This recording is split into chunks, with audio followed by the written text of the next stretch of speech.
Hello बच्चों। पिछले video में हमने chemical reactions and chemical equations class 10 science chemistry में जो सबसे लास्ट टॉपिक कवर किया था वो था कॉम्बिनेशन रिएक्शन। यानी हमारी types of chemical reactions start हुई थी और जिसमें हमने कॉम्बिनेशन रिएक्शंस स्टडी कर लिया था।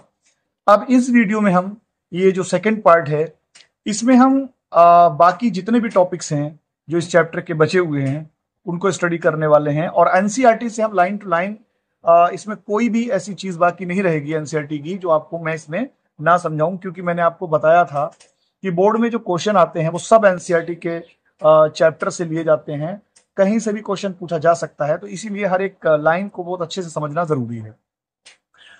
तो डिकम्पोजिशन रिएक्शन में सबसे पहले यानी हमारी दूसरी डिकम्पोजिशन रिएक्शन है।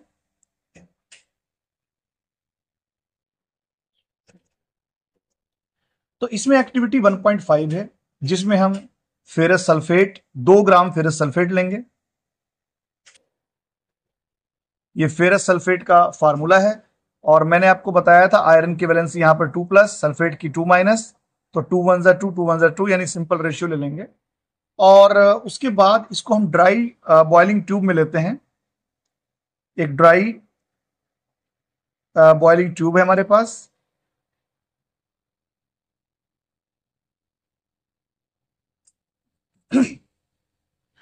उसके बाद note the colour of the ferrous sulphate crystals. तो यहां पे जो फेरस सल्फेट है इसका कलर हम देखेंगे। तो यहां पर जब हम फेरस सल्फेट लेंगे क्रिस्टल्स तो वो एक्चुअली में फेरस सल्फेट ड्राई ना हो के बल्कि 7H2O होता है। इसको हम कहते हैं वाटर ऑफ क्रिस्टलाइजेशन। यानी जो आपने यहां पर जो हमने 2 ग्राम फेरस सल्फेट क्रिस्टल्स लिए तो उसके अंदर एक फार्मूले में 7 वाटर के मॉलिक्यूल ऐड होते हैं। तो जब हम इसको ड्राई बॉइलिंग ट्यूब में लेंगे और इसको यहां पर हम हीट करेंगे तो हीट करने के बाद इसका जो ये वाटर मॉलिक्यूल्स हैं ये सब रिमूव हो जाएंगे, निकल जाएंगे। तो फिलहाल यहाँ पर जो FeSO4.7H2 जो क्रिस्टल्स है इसका जो कलर होता है वो आपका लाइट ग्रीन होता है, कलर लाइट ग्रीन। उसके बाद जब यहां पर आप इसको हीट करेंगे तो यहां पर से 7H2O यानी वाटर मॉलिक्यूल निकल जाएंगे और ये जो है इसका कलर हो जाएगा डर्टी व्हाइट, यानी FeSO4 बचेगा और ये हो जाएगा डर्टी व्हाइट कलर। और हीट जब इसको करते जाएंगे उसके बाद यही जो डर्टी यानी कि जो ये फेरस सल्फेट है ये आपका टूट जाएगा फेरिक ऑक्साइड में Fe2O3 और साथ में सल्फर डाइऑक्साइड और सल्फर ट्राइऑक्साइड, ये दोनों गैसेस हैं। और जबकि ये फेरिक ऑक्साइड जो है ये आपका सॉलिड है, फेरिक ऑक्साइड, और इसका कलर होता है डार्क ब्राउन, यानी डार्क ब्राउन से red, dark brown to red. तो यहां पर इसका colour dark brown to red है। तो पता ये चला कि जो जब क्रिस्टल लेंगे फेरस सल्फेट के तो जब उसमें यानी कि जो क्रिस्टल होंगे तो उसके अंदर 7 वाटर मॉलिक्यूल होंगे तो उसका कलर होगा लाइट ग्रीन। हीट करने पर ये डर्टी व्हाइट कलर का हो जाएगा और फिर हीट लगातार करने पर ये फेरिक ऑक्साइड सल्फर डाइऑक्साइड और सल्फर ट्राइऑक्साइड में बदल जाता है और फेरिक ऑक्साइड जो है इसका कलर डार्क ब्राउन से रेड हो सकता है। तो यहां की जैसे अगर हम बात करें डिकम्पोजिशन रिएक्शन की तो पता यह चला कि अगर एक सिंगल सब्सटेंस से कई सब्सटेंस फॉर्म हो रहे हैं तो उसको हम कहते हैं डिकम्पोजिशन। तो यानी इसकी जो डेफिनेशन है वो ये है कि एक ऐसी रिएक्शन जिसमें एक सिंगल सब्सटेंस ये डिकम्पोज होता है। डिकम्पोज का मतलब होता है टूट जाना। डिकम्पोज होता है 2 और मोर देन 2 सब्सटेंसेस में,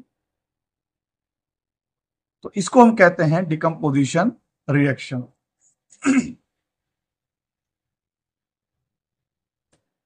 अब ये डिकम्पोजिशन जो रिएक्शन है बेसिकली ये 3 टाइप की होंगी। पहला जो है थर्मल डिकम्पोजिशन, थर्मल डिकम्पोजिशन। दूसरा इलेक्ट्रोलाइटिक डिकम्पोजिशन।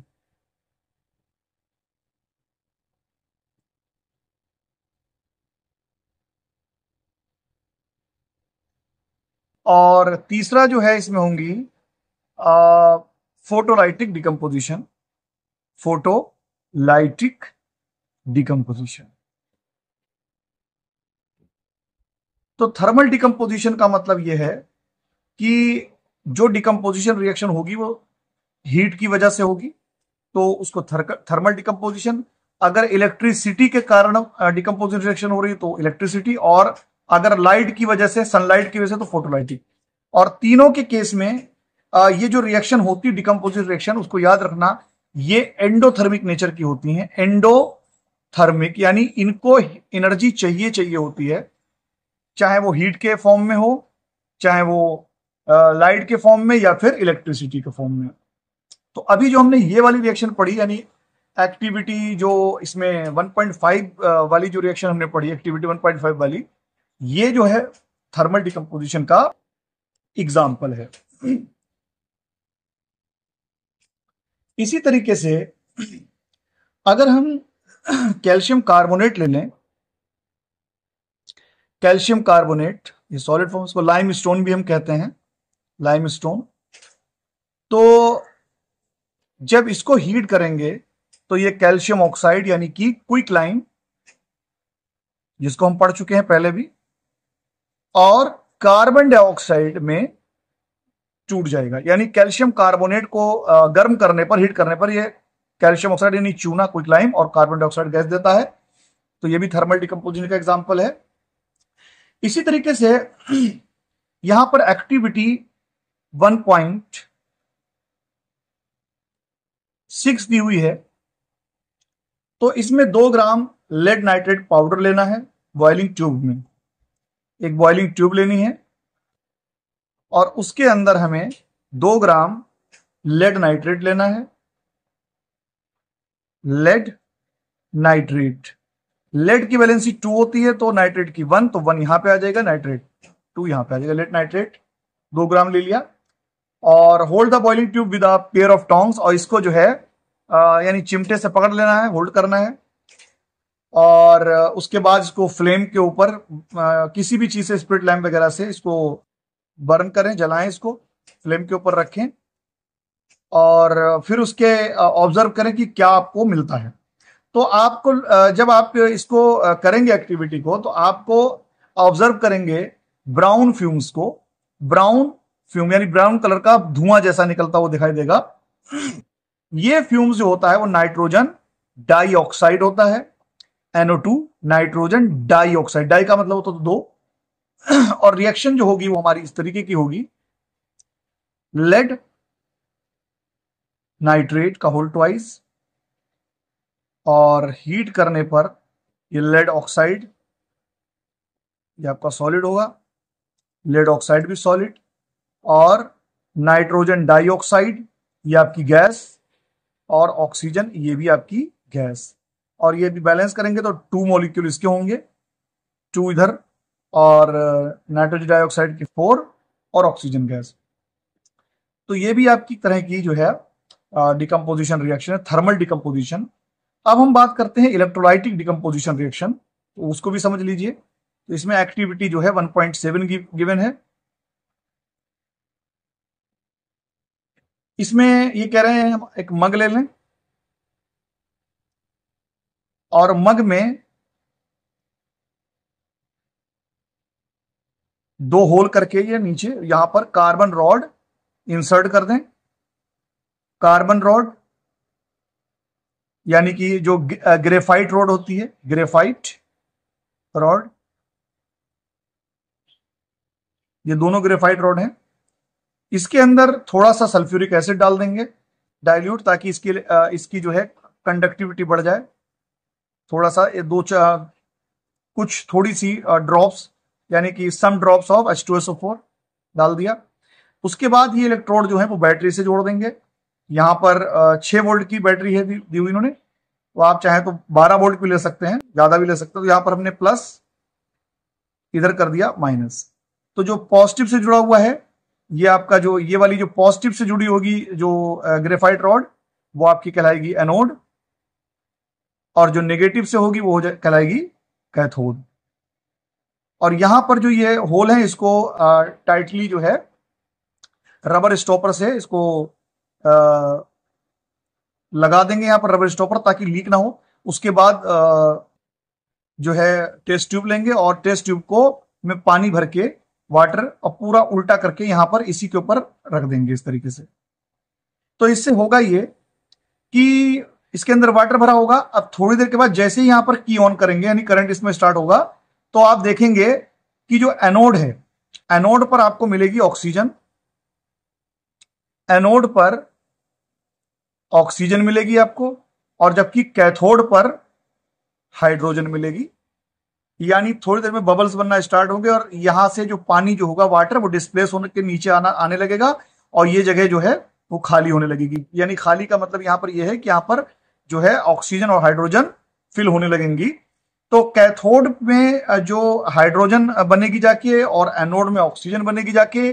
कैथोड पर जो हाइड्रोजन होगी वो 2 अमाउंट में बनेगी और एनोड पर ऑक्सीजन 1 अमाउंट में। इसका मतलब यह है कि 2 वॉल्यूम हाइड्रोजन बनेगा और 1 वॉल्यूम ऑक्सीजन, यानी हाइड्रोजन ऑक्सीजन के कंपैरिजन में 2 गुनी बनेगी। ऐसा क्यों होता है? क्योंकि एक फार्मूला जो होता है, यानी वाटर के फार्मूले में 2 वॉल्यूम जो होता है, 2 वॉल्यूम वो हाइड्रोजन के होते हैं, जबकि 1 वॉल्यूम ऑक्सीजन का होता है। तो इसी वजह से जब वाटर का मॉलिक्यूल टूटेगा तो 2 वॉल्यूम हाइड्रोजन और 1 वॉल्यूम ऑक्सीजन आपको मिलेगा। इस पर क्वेश्चन भी आता है। तो ये आपका इलेक्ट्रोलाइटिक डिकम्पोजिशन था। अब हम पढ़ेंगे एक्टिविटी 1.8। ये आपकी जो है फोटोलाइटिक डिकम्पोजिशन का एग्जांपल है।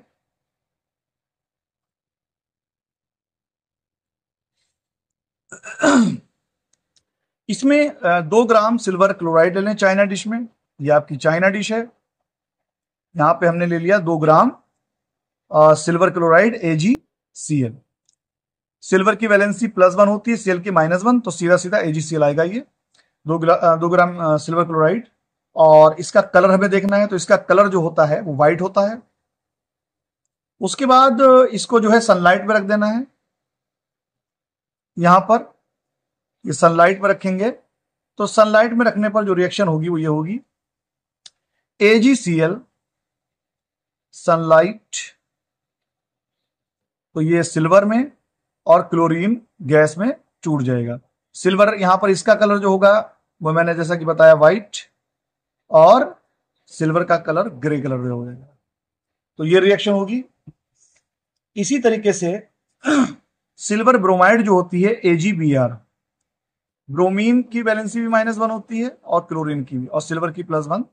तो सिल्वर ब्रोमाइड को जब सनलाइट में रखेंगे, यहां पर 2 मॉलिक्यूल लेने पड़ेंगे। यहां पर जो मैंने आपको बताया था बिल्कुल सेम रिएक्शन होगी, और यहां पर भी 2 मॉलिक्यूल, क्योंकि बैलेंस रिएक्शन में 2 मॉलिक्यूल लेने होंगे। सनलाइट में ये भी जो है सिल्वर सॉलिड, इधर भी ये सॉलिड, और प्लस ब्रोमीन में टूट जाएगी।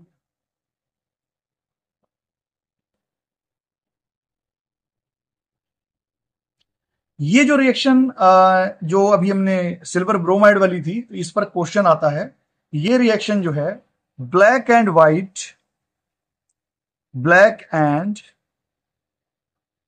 व्हाइट फोटोग्राफी में इसका यूज किया जाता है। तो हमने यहां पर देखा, और यहां पर बात जो है, एक पॉइंट जो है वो आपको याद रखने के लायक है।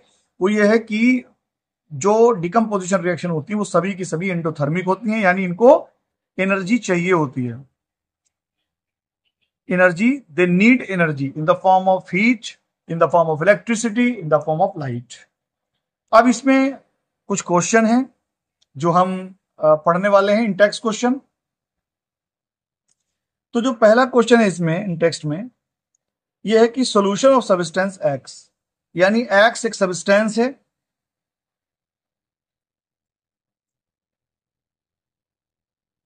तो सब्सटेंस का नाम एक्स दिया हुआ है, तो उन्होंने कहा ये वाइट वॉशिंग के लिए यूज किया जाता है।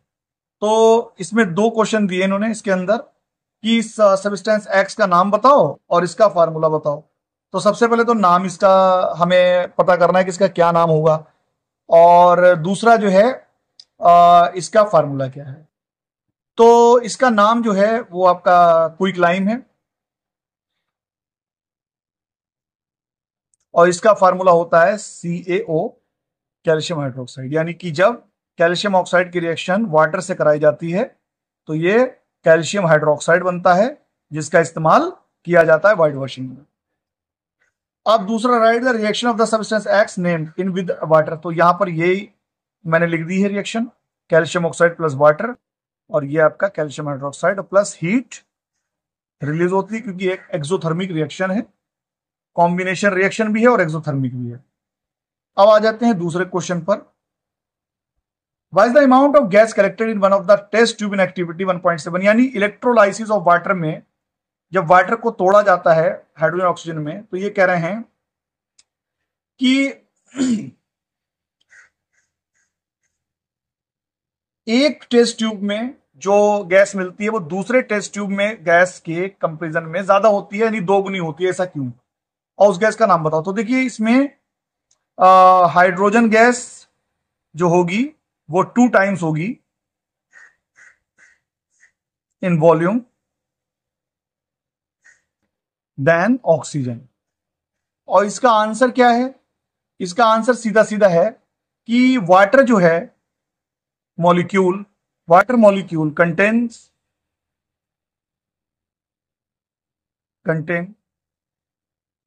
2 वॉल्यूम ऑफ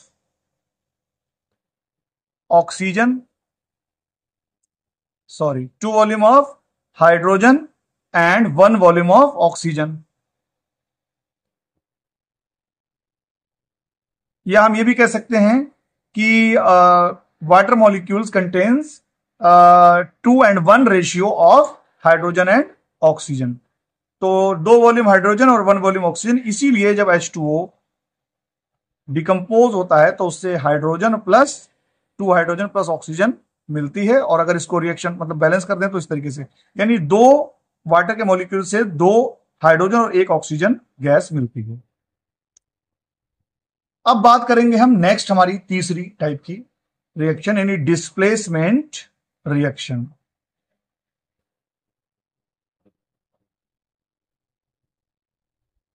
देखिए डिस्प्लेसमेंट रिएक्शन क्या है वो आप समझ लीजिए।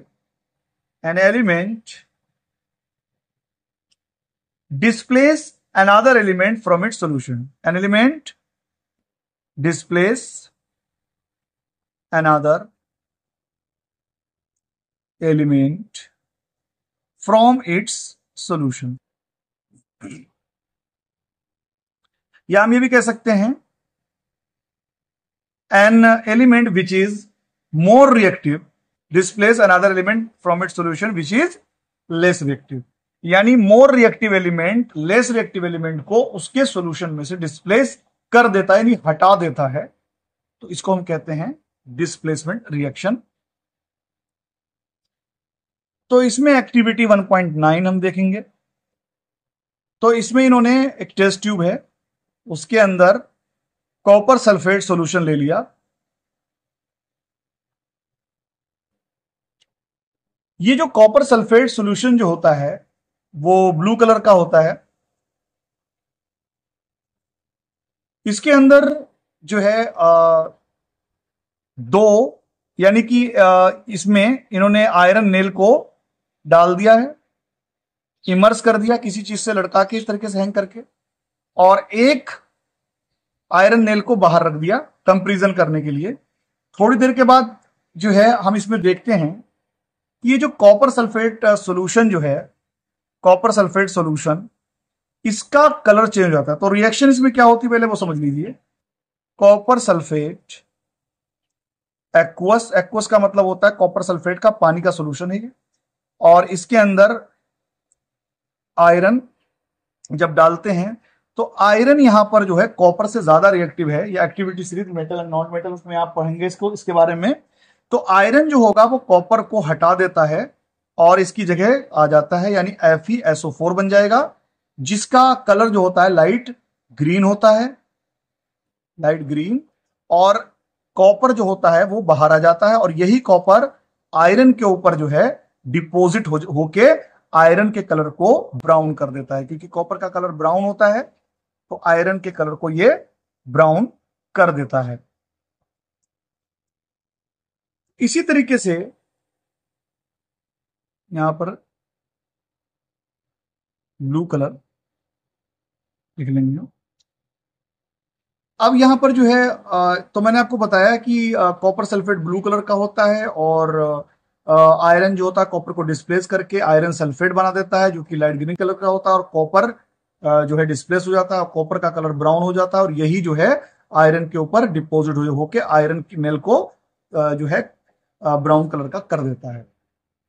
ये जो रिएक्शन है ये दूसरी मेटल के साथ भी हो सकती हैं, उन मेटल के साथ में, उन एलिमेंट के साथ में जो ज्यादा रिएक्टिव हैं कॉपर से। जैसे यहां पर अगर हम जिंक को ले लें तो जिंक भी कॉपर से ज्यादा रिएक्टिव है, तो यहां पर CuSO4 और ये बन जाएगा आपका, यहां पर Zn आ जाएगा, तो ZnSO4 प्लस कॉपर।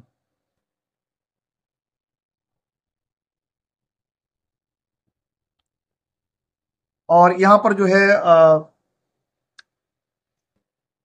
जो इसका कॉपर सल्फेट तो ब्लू कलर का होता है, यहां मैं इसका कलर भी बता दे रहा हूं आपको।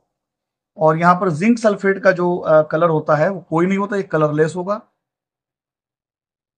इसको समझ लीजिए। इसी तरीके से एक रिएक्शन और यहां पर लेड की दी हुई है, तो ये बना लेता है लेड, और यहां पर भी CuCl2 कॉपर क्लोराइड, ये सॉल्यूशन है एक्वस सॉल्यूशन, और यहां पर बन जाता है लेड क्लोराइड PbCl2, क्योंकि लेड की वैलेंसी 2 होती है, क्लोरीन की 1, और प्लस कॉपर।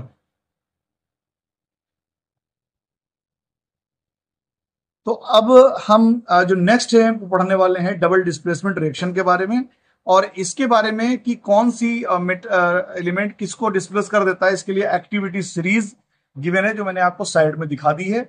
तो जो एलिमेंट ज्यादा ऊपर की तरफ है वो ज्यादा रिएक्टिव है, वो कम जो नीचे डाउन वाले जो एलिमेंट है उनको सोल्यूशन में से डिस्प्लेस कर देंगे। अब बात करते हैं हम डबल डिस्प्लेसमेंट रिएक्शन की।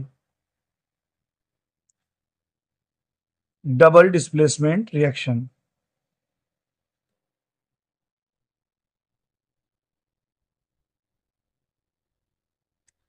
देखिए डबल डिस्प्लेसमेंट रिएक्शन में सबसे पहले समझ लीजिए क्या रिएक्शन है।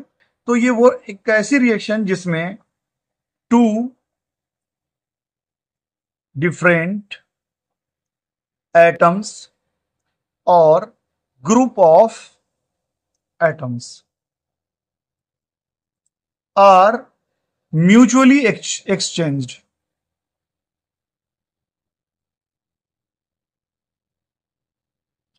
यानी कि दो एटम या ग्रुप ऑफ एटम्स आपस में एक दूसरे से बदल जाते हैं या एक्सचेंज कर लेते हैं, उसको हम डबल डिस्प्लेसमेंट रिएक्शन कहते हैं। यहां पर एक्टिविटी 1.10 दी हुई है, उसको पढ़ते हैं। यहां पर ये कह रहे हैं कि 3 ml सोडियम सल्फेट सॉल्यूशन लेना है टेस्ट ट्यूब के अंदर। एक टेस्ट ट्यूब है हमारे पास, उसके अंदर हमें 3 ml सोडियम सल्फेट लेना है Na2SO4 सॉल्यूशन, और दूसरे टेस्ट ट्यूब के अंदर हमें ले लेना है 3 ml बेरियम क्लोराइड, इसके अंदर लेना है बेरियम क्लोराइड BaCl2 और फिर इनको मिक्स करना है आपस में इस तरीके से। तो फिर यह है कि ये मिक्स करेंगे तो आप क्या ऑब्जर्व करते हैं, तो यहां पर जो है एक रिएक्शन होगी Na2 यानी सोडियम सल्फेट, एक्वस सॉल्यूशन है ये, प्लस बेरियम क्लोराइड, ये भी सॉल्यूशन है एक्वस यानी वाटर में। तो यहां पर बेरियम जो होगा वो सोडियम के प्लेस पे आ जाएगा, और जबकि सोडियम बेरियम के प्लेस पे आ जाएगा, तो यहां पर ये बन जाएगा बेरियम सल्फेट BaSO4, क्योंकि बेरियम की वैलेंसी 2 होगी तो ये बन जाएगा प्लस, और सोडियम आ जाएगा क्लोरीन की जगह, ये हो जाएगा NaCl। और बैलेंस करने के लिए यहाँ पर 2 से मल्टीप्लाई करना होगा, तो ये हमारी बैलेंस। अब यहाँ पर जो ये बेरियम सल्फेट बना, अब समझ लीजिए, ये बन जाएगा हमारा बेरियम सल्फेट, और ये है हमारा सोडियम क्लोराइड। ये जो बेरियम सल्फेट है ये आपका सॉलिड होगा, और ये आपका एक्वस यानी ये सॉल्यूशन में रहेगा। ये जो बेरियम सल्फेट है ये एक्चुअली में एक प्रेसिपिटेट है, मैं पहले भी इसके बारे में बता चुका हूं, प्रेसिपिटेट। और जो प्रेसिपिटेट जो होता है ये एक इंसोल्यूबल सब्सटेंस होता है, यानी ऐसा सब्सटेंस जो सॉल्यूशन में, जो सॉल्यूशन हमने लिया उसमें घुलता नहीं है। तो ये बेरियम सल्फेट जो है वो इंसोल्यूबल होगा, इंसोल्यूबल सॉलिड। तो जब भी रिएक्शन में कोई इंसोल्यूबल सॉलिड बनता है तो हम उसको कहते हैं कि वो प्रेसिपिटेट बोला जाता है, और ऐसी रिएक्शन को प्रेसिपिटेशन रिएक्शन बोला जाता है। तो मैंने आपको बताया कि अगर आप प्रेसिपिटेशन रिएक्शन में इस एग्जांपल को भी दे सकते हैं। और इसका कलर जो होता है यहाँ पर बेरियम सल्फेट का, वो व्हाइट कलर का होता है, व्हाइट कलर। अब यहां पर जो हमारी एक्टिविटी 1.2 थी, जिसमें हमने लेड नाइट्रेट लिया था PbNO3 का होल ट्वाइस, और पोटेशियम आयोडाइड यानी Ki, और उससे हमारा बना था ये जो है KNO3 पोटेशियम नाइट्रेट और PbI2। तो ये भी एक्चुअली में एक तरह की डबल डिस्प्लेसमेंट रिएक्शन का एग्जांपल था। तो डबल डिस्प्लेसमेंट रिएक्शन आपको समझ में आ गई होगी। और इसमें जो है, जो हमारा नेक्स्ट टॉपिक है वो है हमारा ऑक्सीडेशन एंड रिडक्शन। तो ऑक्सीडेशन और रिडक्शन को समझने के लिए हम एक्टिविटी 1.11 पर ध्यान देंगे।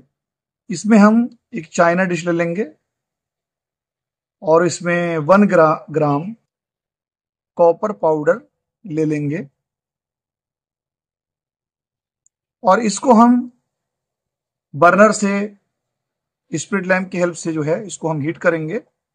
तो इसके अंदर जो कॉपर पाउडर है वो कॉपर पाउडर पर ब्लैक कलर की एक लेयर जो है कोट हो जाती है, इसके ऊपर लेयर चढ़ जाती है, ब्लैक कलर की लेयर आ जाती है, जो कि एक्चुअली में कॉपर 2 ऑक्साइड की लेयर होती है। यानी कॉपर प्लस ऑक्सीजन, यानी हीट करने पर ऑक्सीजन से कॉपर कंबाइन होता है और ये बना लेता है कॉपर ऑक्साइड। और यही कॉपर ऑक्साइड जो है ये आपकी ब्लैक कलर की लेयर होती है जो पाउडर के ऊपर आ जाती है। यहां पर कॉपर 2 ऑक्साइड का मतलब, 2 का मतलब ये है कि कॉपर की जो वैलेंसी है यहां पर वो 2 है। अब इसी, जब ये कॉपर ऑक्साइड को जैसे ही गर्म किया, उसी गर्म यानी हीटेड कॉपर ऑक्साइड पर आप हाइड्रोजन पास करा दें। इस हीट का मतलब है हीटेड कॉपर ऑक्साइड, तो रिवर्स रिएक्शन हो जाएगी, कॉपर अलग हो जाएगा और प्लस ऑक्सीजन जो है वाटर साथ मिलके H2O बना देगी, यानी कि वाटर। तो यहां पर ऑक्सीडेशन और रिडक्शन का अभी हम समझते हैं कि क्या है ऑक्सीडेशन रिडक्शन। सबसे पहले ऑक्सीडेशन और रिडक्शन की जो है 2 कंसेप्ट हैं, एक तो इलेक्ट्रॉनिक कंसेप्ट है, दूसरा ऑक्सीजन हाइड्रोजन कंसेप्ट है। तो हम इसमें जो है इलेक्ट्रॉनिक जो कंसेप्ट है उसको नहीं पढ़ने वाले हैं क्योंकि वो आपके सिलेबस में नहीं है।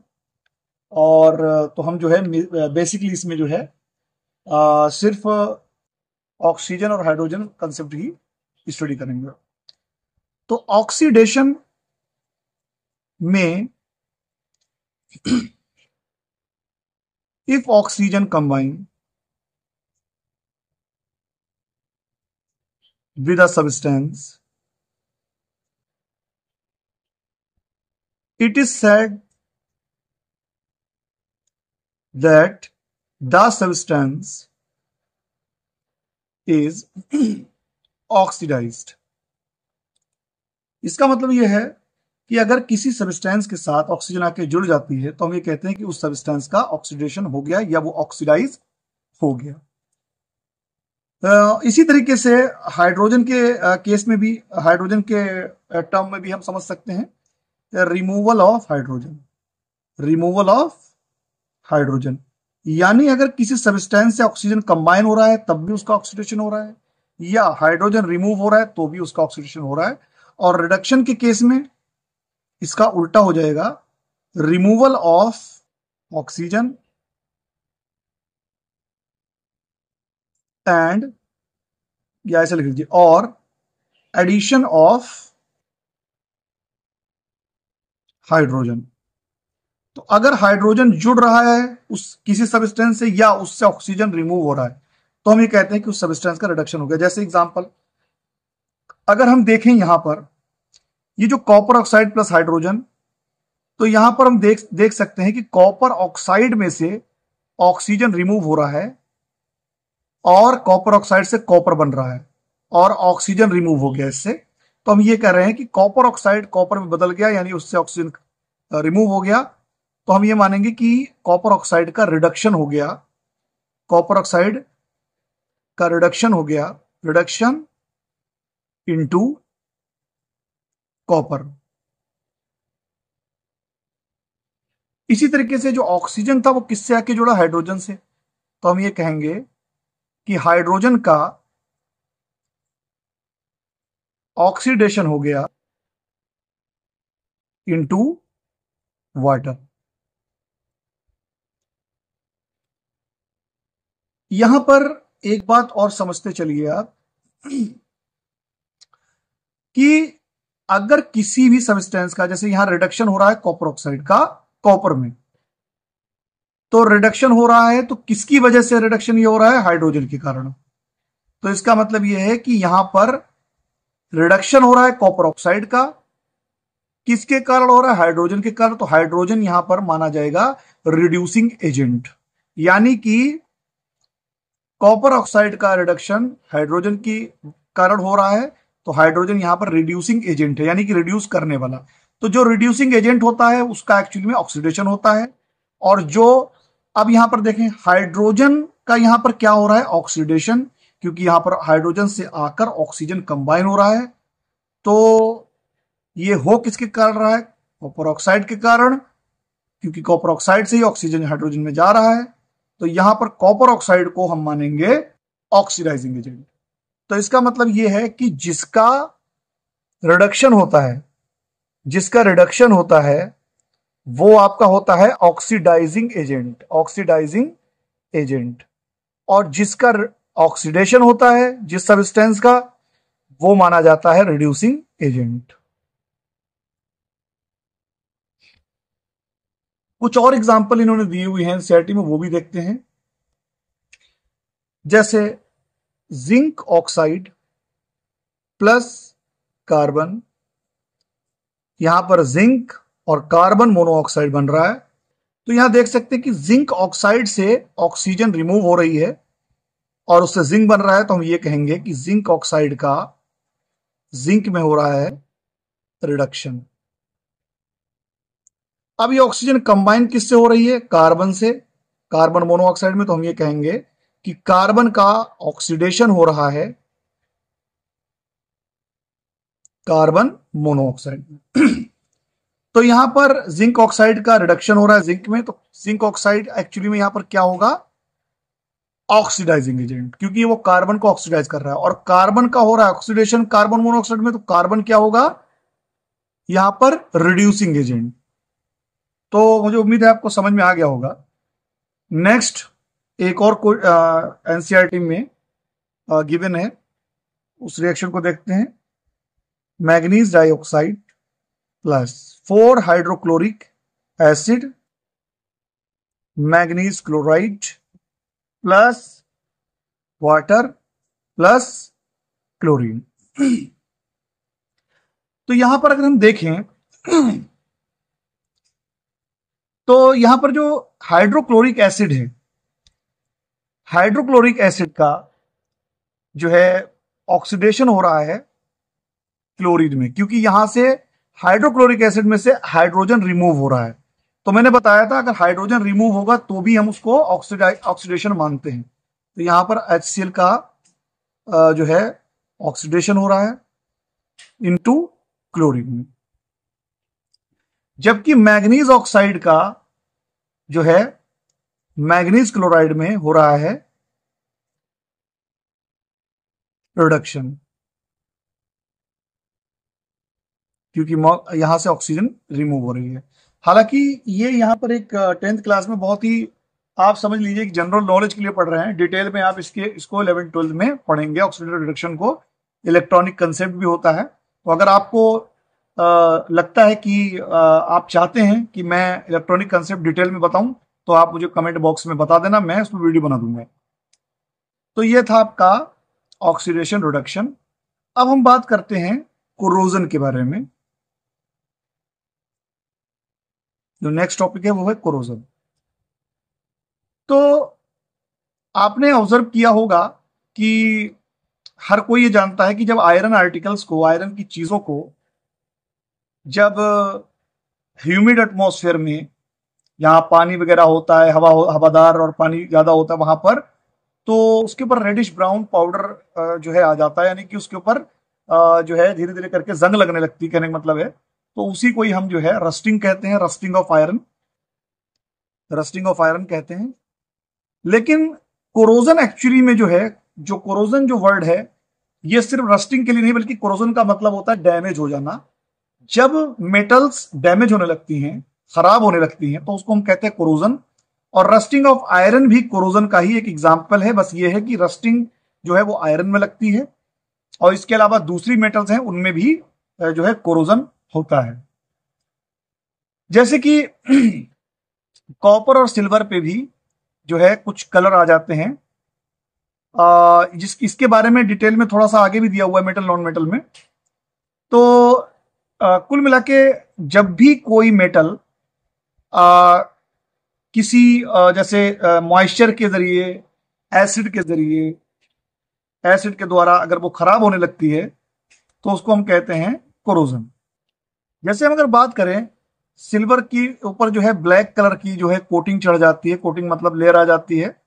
ऐसी ग्रीन कलर की कॉपर के ऊपर जो है ग्रीन कलर की लेयर आ जाती है, जो कि एक्चुअली में कॉपर जो है कार्बन डाइऑक्साइड से रिएक्ट करके कॉपर कार्बोनेट बना लेता है।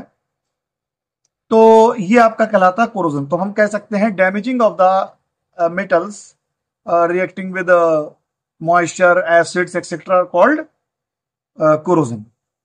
और इस कोरोजन के कारण बहुत सारी मतलब हर साल जो है बिलियंस ऑफ रुपीज जो होते हैं वो वेस्ट चले जाते हैं उसकी रिपेयरिंग वगैरह करने के लिए। तो ये आपका कोरोजन है। अब बात करें हम रेंसिडिटी की, तो रेंसिडिटी भी समझ लीजिए। देखिए रेंसिडिटी में क्या होता है कि जैसे अभी आपने ऑक्सीडेशन रिडक्शन अभी समझ लिया, तो जो भी फूड मटेरियल्स होते हैं जिसमें फैट या ऑयल होता है, तो वो अगर एक लंबे समय तक अगर उनको लेफ्ट कर दिया जाए, छोड़ दिया जाए, तो ये जो आपके फैट और ऑयल जो होते हैं ये ऑक्सीडाइज हो जाते हैं, ऑक्सीजन से रिएक्ट कर लेते हैं, और इनकी स्मेल चेंज हो जाती है, इनका टेस्ट चेंज हो जाता है। तो हम ये कहते हैं कि वो रेंसिड हो जाते हैं। इसी को मतलब रेंसिडिटी कहते हैं।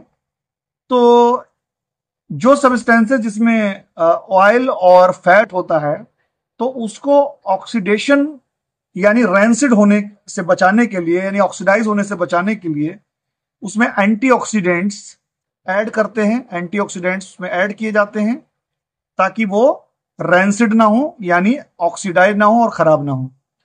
और इसी वजह से जब भी अगर फूड को एयर टाइट कंटेनर में रख दिया जाए, तो उससे जो है ऑक्सीजन जो है ज्यादा कॉन्टैक्ट ऑक्सीजन का रहता नहीं है, तो वो ऑक्सीडेशन उसका थोड़ा स्लो हो जाता है।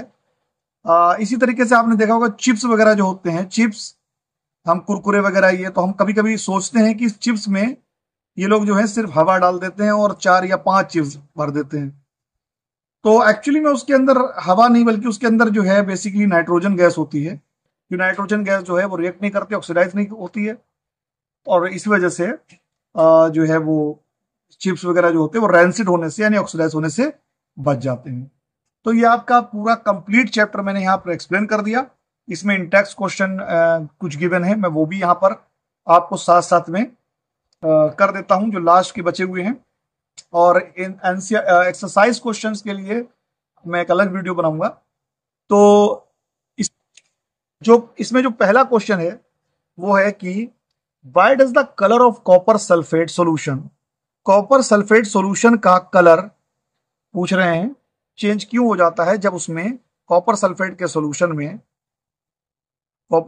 सॉल्यूशन में आयरन की नेल्स डाली जाती हैं। तो इसमें मैंने आपको बताया था कि आयरन जो है वो is more reactive than copper, so iron displace copper sulphate from its solution and form iron sulfate solution. So an iron sulfate solution is light green color, whereas copper sulfate solution is blue color. तो ये इसी वजह से यानी iron copper को displace करके iron sulphate by इसी वजह से इसका कलर चेंज हो जाता है। दूसरा इसमें क्वेश्चन है, given example of a double displacement reaction other than the one given in activity 1.10। तो एक्टिविटी जो 1.10 में जो हम दी हुई थी रिएक्शन वो थी हमारी sodium sulphate plus barium chloride, और इससे बेरियम सल्फेट बनता है जो कि प्रेसिपिटेट होता है और सोडियम क्लोराइड बन जाता है।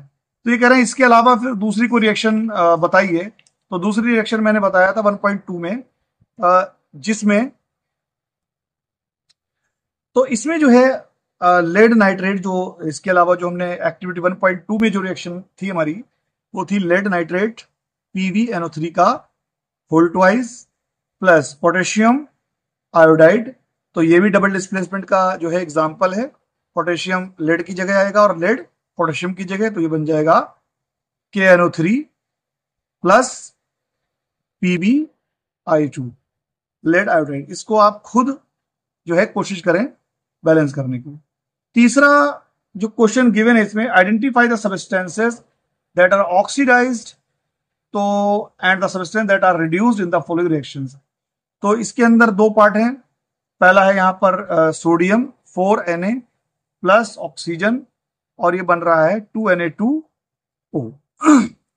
तो यहाँ पर सोडियम जो है वो हो रहा है ऑक्सीडाइज, क्योंकि सोडियम में आकर ऑक्सीजन जुड़ रही है, तो यहां पर हम कहेंगे सोडियम इज ऑक्सीडाइज्ड या उसका ऑक्सीडेशन हो जाता है ऑक्सीडाइज्ड।